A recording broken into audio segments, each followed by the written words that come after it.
Assalamu alaikum wa rahmatullahi ta'ala wa barakatuh.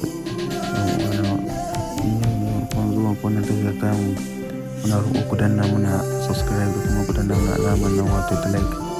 Yawwa mun gode. Inna lillahi wa inna ilaihi raji'un. Inna lillahi wa inna ilaihi raji'un. Inna lillahi wa inna ilaihi raji'un. Lallai kullu nafsin za'iqatul maut.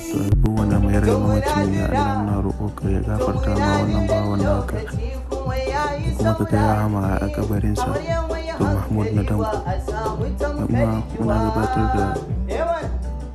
Muna gabatar da ta'aziyyar ga kowace da ya Allah muna roƙo ka gafarta masa. To Allah shi ya Mahmud na Danko. Kallin yancin matan nan kuma sun fi kowa karambani. Dole a samu shaye-shaye da sata ba mu shirya ba. Aikin banza ke ce an ko ke ce Allah da ya gafarta maka ya ji kai sada ka da uban ko a lamba ko a filin kwallo kika ga mutum da lamba 14 aikin san babba ne ya iya bal.